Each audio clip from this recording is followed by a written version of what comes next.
neste recinto. Esse aqui é o seu. Por favor, deixa o meu aí. Deixa eu pegar.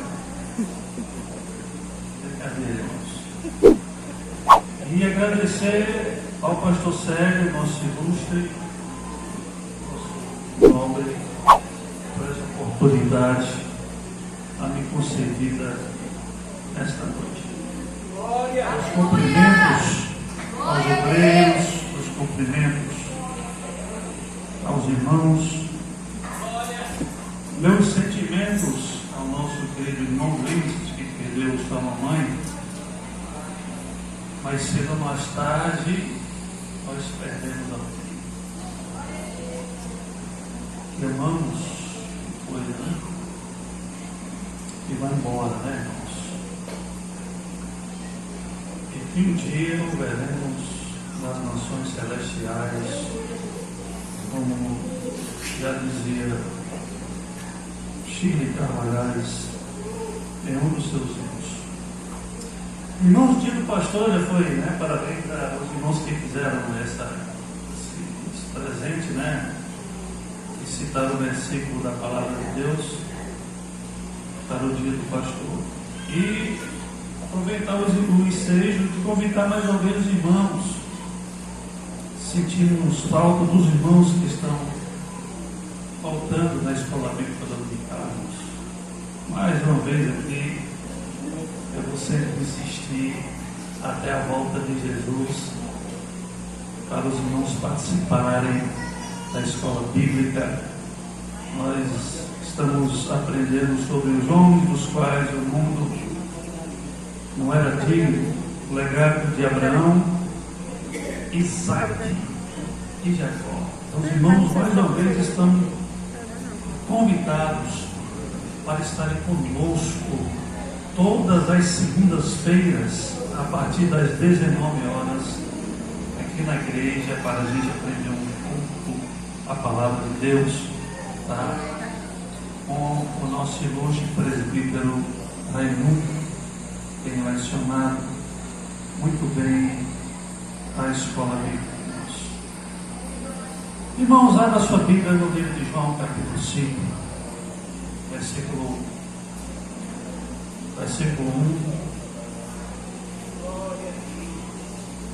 Vamos ler. Seria bom 14 versículos, né? Mas os irmãos, quando chegar em casa, irmãos, a tarefa de casa, os irmãos lerem esse capítulo, tá? João, capítulo 5, versículo 1 em diante. Eu estou aqui com a Bíblia de estudo Thomas Nelson, da versão NVI,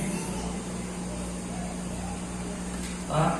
Então vai dizer assim, ó: algum tempo depois, Jesus subiu a Jerusalém para uma festa dos judeus. Aí em Jerusalém, perto da porta das ovelhas, um tanque que em aramaico é chamado Betesda, tem 5 entradas em volta. Ali costumava ficar grande número de pessoas doentes e inválidas, cegos, mancos e paralíticos. Eles esperavam o movimento das águas. De vez em quando descia um anjo do Senhor e agitava as águas. O primeiro que entrasse no tanque, depois de agitadas as águas, era curado de qualquer doença que tivesse. Um dos que estavam ali era paralítico, fazia 38 anos. Quando viu deitado e soube que ele vivia naquele estado durante tanto tempo, Jesus lhe perguntou: você quer ser curado? Disse o paralítico: Senhor, não tenho ninguém que me ajude a entrar no tanque quando a água é agitada. Enquanto eu estou tentando entrar, outro chega antes de mim. Então Jesus lhe disse: levante-se, pegue a sua maca e ande. Imediatamente o homem ficou curado, pegou a maca e começou a andar. Isso aconteceu no sábado. Versículo 10 vai dizer assim: por essa razão os judeus disseram ao homem que havia sido curado: hoje é sábado, não é permitido carregar a maca. Que coisa! Meus irmãos, que coisa interessante. Glória a Deus. impressionante, né? O Evangelho de João foi o último dos evangelhos a ser escrito, tá? Escreveu no final do primeiro século, na cidade de Éfeso. João, no seu Evangelho, prova a divindade de Jesus. É o último material escrito da Bíblia. Tá? Escreva isso aí. É o último material escrito da Bíblia. É o mais filosófico dos Evangelhos. É um material muito usado para a prática de evangelismo e discipulado. Stephen Lelson chama o livro de João de o Monte Everest da Teologia. Então, João aqui, no seu livro, ele vai falar de 7 milagres. Tá? E é uma mudança brusca entre os versículos 1º e 2º, e entre os versos 3 e 4. Havia uma festa em Jerusalém, e Jesus sai da Galileia e sobe para Jerusalém, que estava a 800 metros acima do nível do mar. Sempre que alguém vai a Jerusalém, você vai ver o verbo subir. Em Levítico capítulo 23, vai falar de 7 festas anuais dos judeus, estabelecidas por Deus. Apenas 3 festas: Páscoa, Pentecoste e Tabernáculos, obrigavam os judeus a participarem, a fazerem uma romaria, a fazer uma peregrinação até Jerusalém. E tinha que ir, irmãos, e eles eram obedientes, tá? E muitas vezes era distante, muita gente vinha de longe, de muito longe, para participarem da festa. E muitas vezes a gente moramos bem pertinho da igreja, né, irmãos? E deixamos de vir cultuar a Deus. Eles partiam de todos os lugares do mundo antigo. Multidões vinham e se aglomeravam à porta da cidade. Na época de Jesus moravam 10.000 pessoas em Jerusalém. Mas na época da festa, 1 milhão de pessoas subiam para a cidade sagrada. Imagine há 2.000 anos atrás, lugar naquela época, nada aconchegante. Se você for estudar o mundo antigo, naquela época, sem banheiro, né? Quase sem estradas, imagine só 1 milhão de pessoas em um único lugar, em Jerusalém, anualmente visitando o templo e oferecendo sacrifício. E a Bíblia vai dizer que Jesus estava presente entre eles, porque Jesus gostava de festa, irmãos. Interessante que uma vez eu vi um pastor dizer que Jesus não gostava de festa. Eu disse: esse pastor nunca leu a Bíblia Sagrada. Ah, Jesus. Jesus, quando chega em Jerusalém na época da festa, o povo judeu gostava de festa. Imagina passar 70 anos. Eles passaram 70 anos sem festa, irmão. Está entendendo?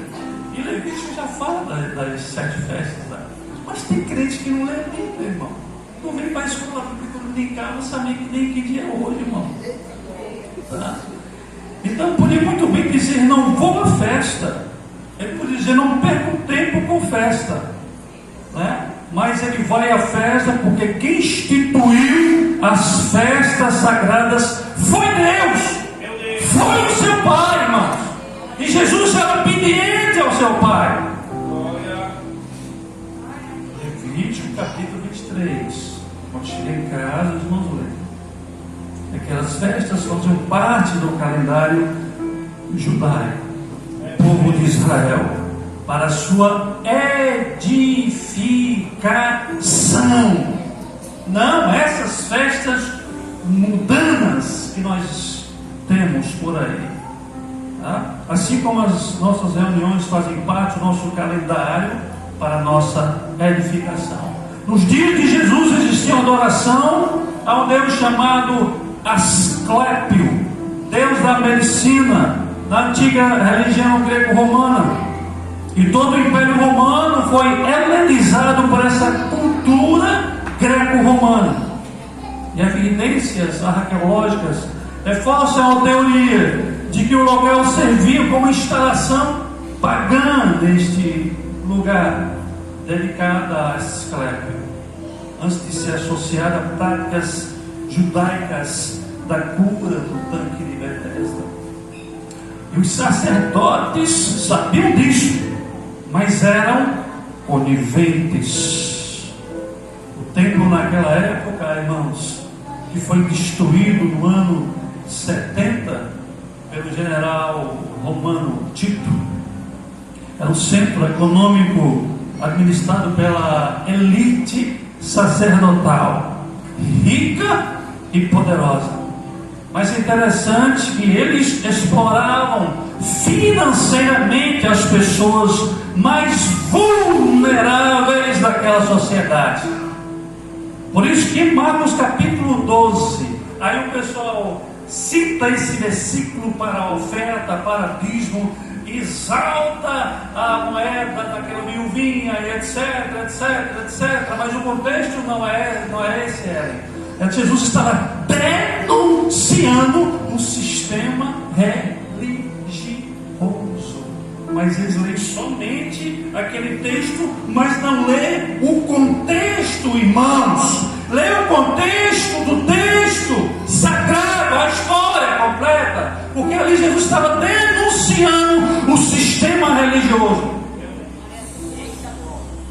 No templo, os dízimos e ofertas eram para os pobres, órfãos, viúvas e levitas. Estava dizendo, olha, a viúva estava dando oferta quando o templo deveria estar sustentando a viúva. Mas eles não falam isso. Mas eu sei, porque eu leio a Bíblia. Eu não sou alienado com ninguém. Sou alienado com a Bíblia. Lê a Bíblia, irmão. Para ninguém te colocar no bolso. Tá? Lê a Bíblia Sagrada. Lê a Bíblia, lê a Bíblia. Glória a Deus. Jesus deixa de ir à festa para atender as necessidades. Mas Jesus tem que entrar pela porta formosa, porta dourada. As pessoas querem te ver, tu és um rabino, mestre. Jesus, eu vou sim, mas primeiramente eu vou à porta das ovelhas. Não adianta celebrar, irmão, se tem alguém morrendo. Vou repetir, não adianta celebrar se tem uma pessoa morrendo. O que a Bíblia diz lá em Eclesiastes capítulo 7, versículo 2? É melhor ir a uma casa de luto do que ir a uma casa onde tem festa. Vou repetir, Eclesiastes capítulo 7, versículo 2. É melhor ir a uma casa onde tem luto do que ir a uma casa onde tem festa. E aonde Jesus foi a casa de misericórdia, a porta das ovelhas. Muitas vezes a gente estamos celebrando, irmãos, que tem o nosso irmão morrendo. Glória a Deus, aleluia, sapateando e tudo mais. O teu vizinho passando necessidade. Aquele homem estava num ambiente que era chamada casa de misericórdia. Mas as pessoas estavam preocupadas com si mesmas. Paulo vai falar em Gálatas capítulo 6, versículo 2: levai as cargas um dos outros. Mas aquelas pessoas estavam preocupadas com si mesmas, irmãos, e não com aquele homem que havia há 38 anos, coxo, paralítico, sofrendo, pedindo socorro, gritando por socorro.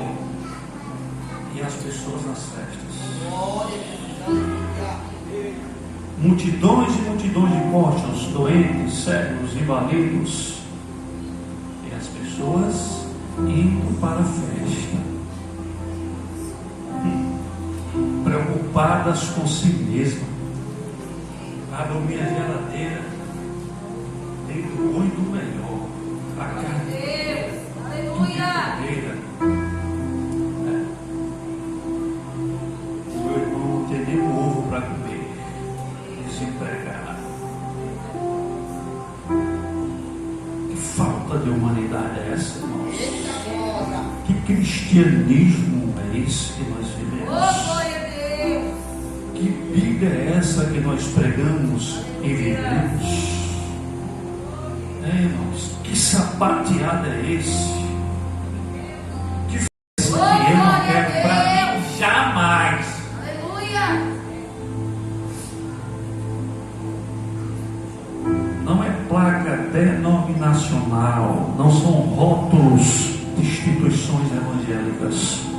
Não há religiosidade com seu tradicionalismo que vão mudar as pessoas. Quem vai mudar as pessoas é Jesus. E Jesus está bem pertinho de chegar. Vai Jesus sair da Galileia para Jerusalém, bem pertinho de chegar na porta das ovelhas. É Jesus, irmãos. Jesus está chegando. Jesus está chegando na tua vida para mudar a história, irmãos. Fica no lugar da bênção, irmãos. Fica na casa de misericórdia. Fica no tanque de Bethesda, irmãos. 2 Coríntios capítulo 5, versículo 17. Se alguém está em Cristo, nova criatura.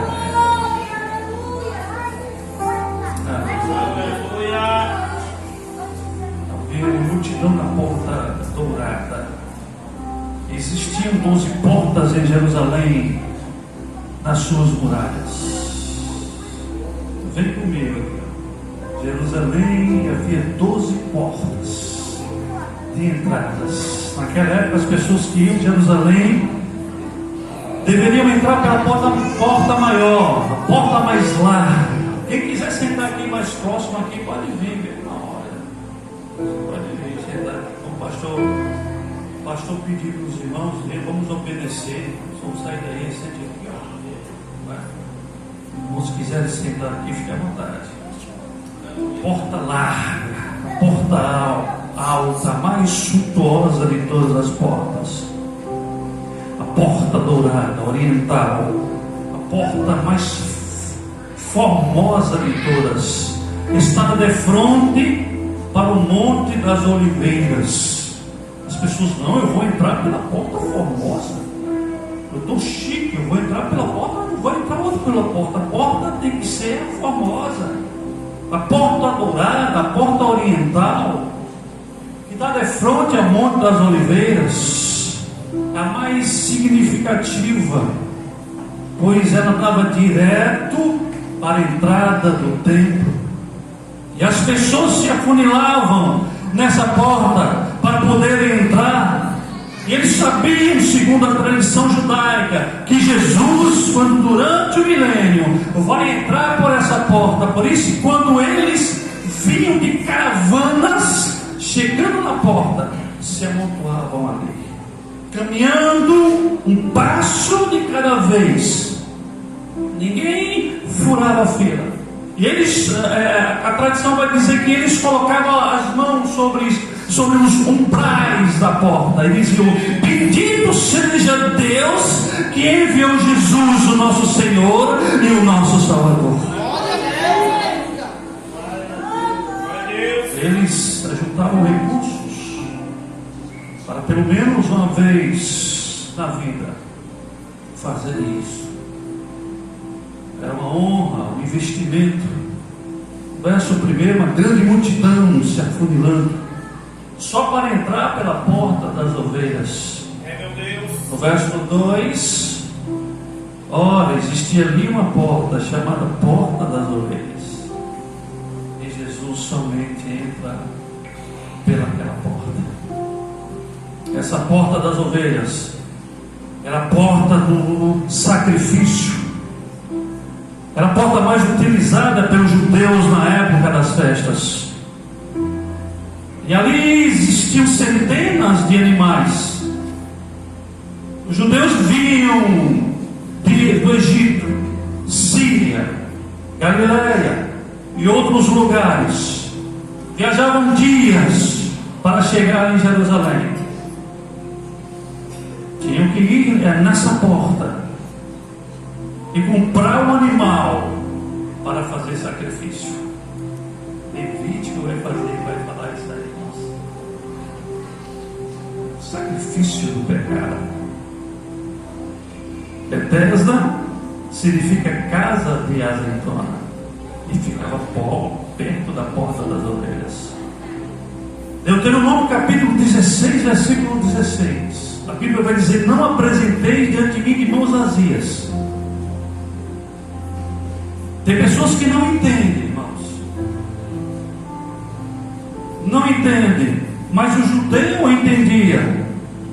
Ele dizia: eu não posso adorar a Deus sem o meu sacrifício. Ele tinha que ir na porta da ovelha, comprar aquela ovelha para fazer o sacrifício ao Senhor. Os irmãos estão me entendendo? Eu não posso adorar o Senhor sem o sacrifício. Sem o meu sacrifício. E era nesse tanque que era lavar os animais para se fazer o ritual. E por ali entravam as ovelhas para o sacrifício. E aquele lugar era o mais próximo que um doente podia chegar no templo. Aquele lugar se tornou-se um espaço para a concentração, irmãos, de doentes. E muitos judeus que vinham de outras aldeias traziam seus doentes e jogavam ali na porta das ovelhas, na esperança que fossem curados. E como os enfermos, doentes não podiam entrar no templo, porque eram impedidos pela elite sacerdotal. Quem era doente fica desse lado. Quem é coxo, paralítico, inválido, vai para a porta das ovelhas. Não entra no templo. Era deixá-los no tanque de Betesda, irmãos. Aqui, irmãos, é Betesda, a casa de misericórdia. Glória a Deus. É isso, pastor? O senhor está dizendo que sim, aqui é a casa de misericórdia. Porque para tolerar você e me tolerar, essa igreja precisa de muita misericórdia.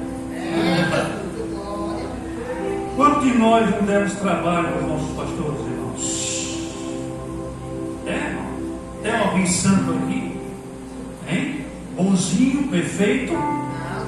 Hein? Lucas capítulo 5, versículo 31 e 32. Eu vim curar os doentes, os enfermos, e não os bons.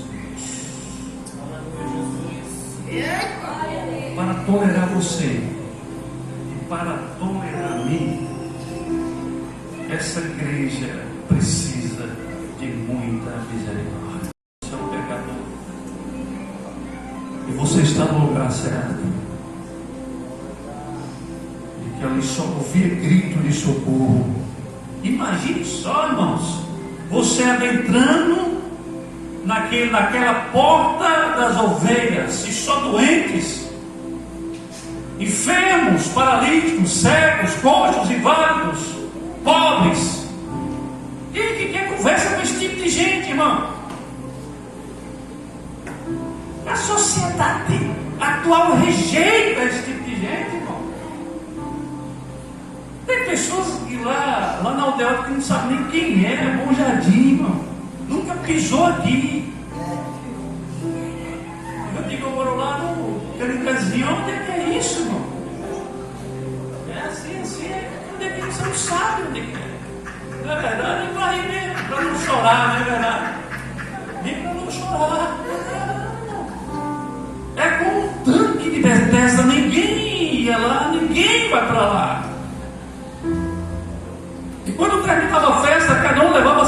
doente para casa. Ninguém sabe se esse paralítico foi esquecido no tanque ou se um parente o havia deixado para depois levá-lo. Atente aqui para não esquecer o estudo. Eu estou passando para os irmãos. Então Betesda deixou de ser chamada casa de azeitona e passou a ser chamada casa de misericórdia. Por causa de que? Por causa da aglomeração de pessoas. Não espere pessoas perfeitas na igreja. Aqui é uma casa de misericórdia, um hospital, tem todo tipo de gente, irmão. Tem todo tipo de gente. Aqui é Betesda, onde pessoas estão reunidas para serem curadas, para serem tratadas, transformadas, mudadas, regeneradas. Aleluia! Como eu e você, irmão! Eu e você precisamos ser curados, tratados, mudados, transformados pela santa e poderosa palavra.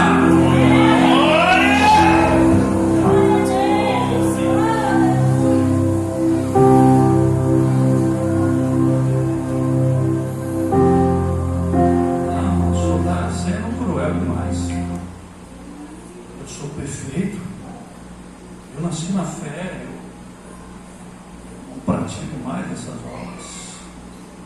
Você é um pecador. Aquele que sempre não tem pecado é mentiroso. Glória a Deus! Aleluia! Venha para cima da gente, você é um pecador miserável. Precisa da misericórdia de Deus.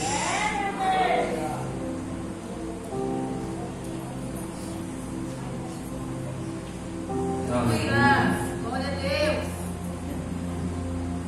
Não espere pessoas perfeitas. Aqui é um lugar onde você chora. Aqui é um lugar onde você geme. Aqui é um lugar onde você pede perdão. Senhor, perdoa meus pecados, Senhor. Aqui é onde você grita por socorro. Me socorre, me ajuda. Pede ajuda ao obreiro, o líder, o professor da escola dominical, o pastor. Aqui é um lugar, irmãos. Aqui é um lugar onde podemos expressar, celebrar o Senhor. A porta das ovelhas fica ao lado oposto dessa porta esplêndida. A porta das ovelhas é a mais baixa, a menor, a mais estreita. A porta das ovelhas era a porta dos fundos. Quem quer? Eu quero entrar pela porta principal. Por que nada, né? O maior é Jesus. E olha o que Jesus faz. Ele tinha direito de entrar pela porta da frente. Até porque, capítulo 10, versículo 9. É Bíblia, irmão. É Bíblia, não vai contar aqui testemunho, historinha de gibi. Ali é muito, né? Eu sou a porta. Quem entrar por mim salvar-se-á. Entrará, sairá e achará pastagens. Capítulo 10, versículo 9. Glória a Deus, aleluia. Ele era a porta. Eu servi na porta. Simples assim. Eu sou a porta. Quem entrar por mim salvar-se-á, entrará, sairá e achará pastagens. Achará comida. Esse é o Jesus que eu e você estamos servindo, irmãos. E vamos morar por toda a eternidade. Meu Deus, aleluia. Gente que quer se desviar. Faça isso não. Faça isso pelo amor de Deus. A palavra não existe. Aí ele sai do meio da multidão e vai em direção à porta das ovelhas, que ninguém queria entrar. Porque a porta das ovelhas não tinha o mesmo glamour, a glória da porta dourada. Por que era chamada a porta das ovelhas? Porque no fundo do templo sobrou um espaço, e os sacerdotes fizeram 5 tanques, alpendres, pavilhões, depósito de pessoas com problemas sem solução, doenças incuráveis e desprezadas pela sociedade. Vocês ficam aí. O sistema é bruto. Aquele tanque era usado para rituais pagãos de cura e sacrifícios ligados aos deuses.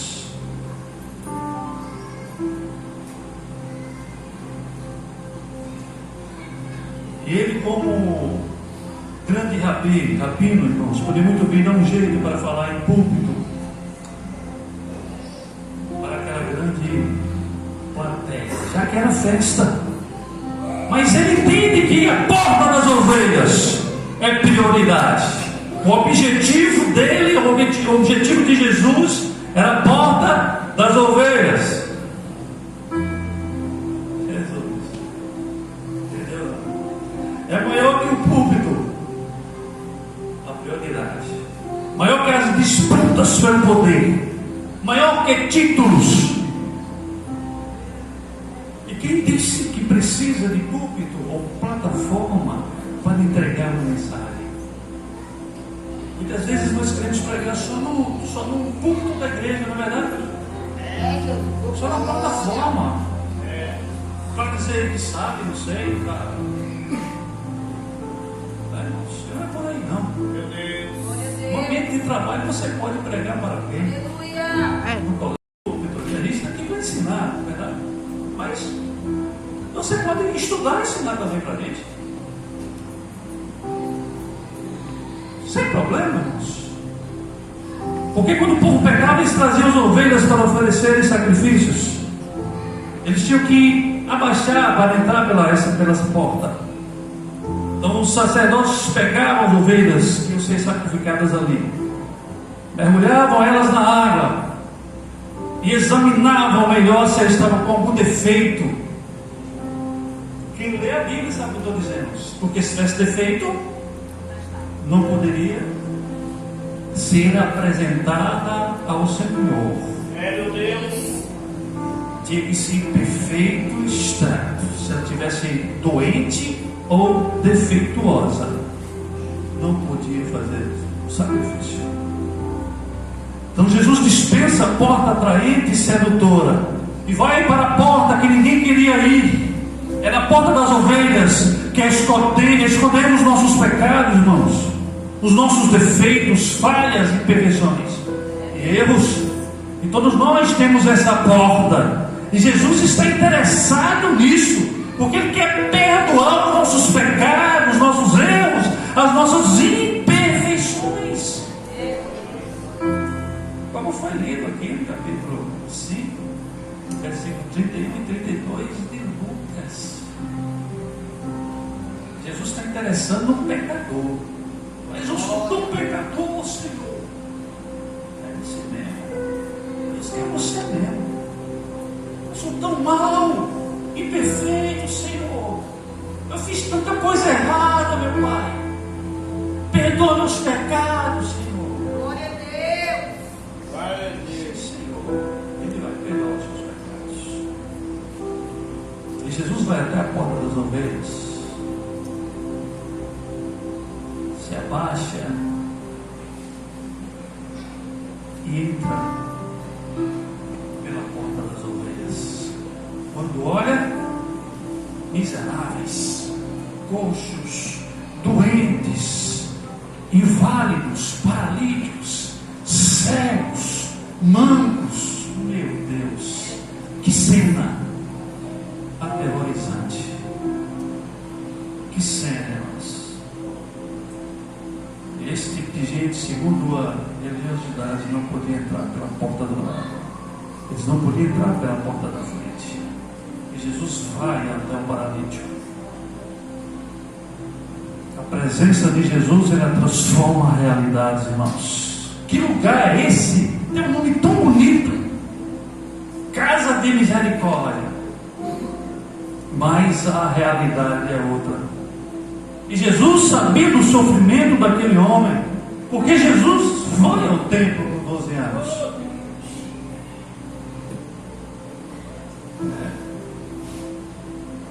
E esse homem já estava lá, irmão. São 38 anos de sofrimento. Imagine só.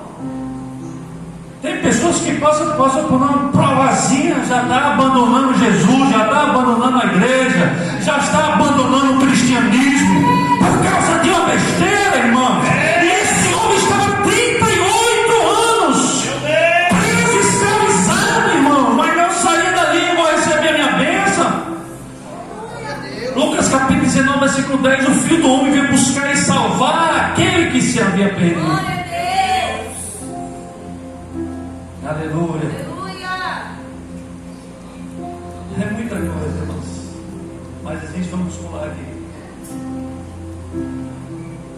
E Jesus vai ao tanque.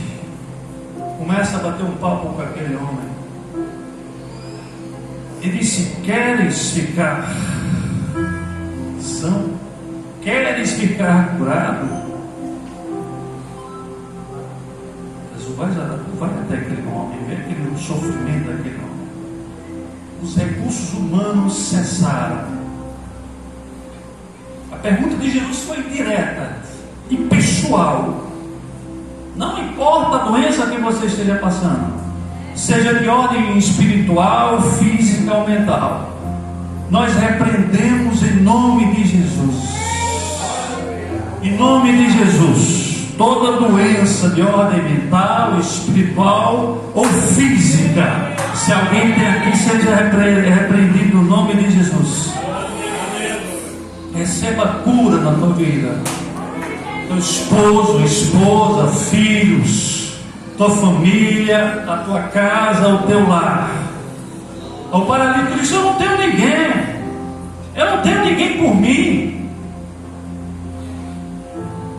Ele faz um registro ali, um prontuário, para revelar a sua dor durante aqueles quase 40 anos de sofrimento.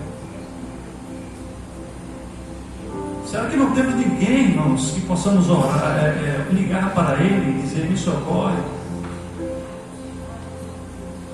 Eu não vou criticar esse homem, não. Eu não vou criticar esse homem.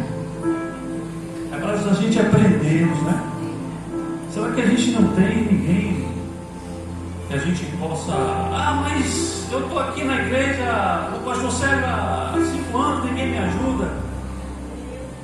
Não faça isso não. Alguém te trouxe para cá, alguém te batizou, alguém conversou contigo, alguém ligou para você, alguém te ensinou a orar, alguém te ensinou a pregar, alguém te ensinou a ler, irmão.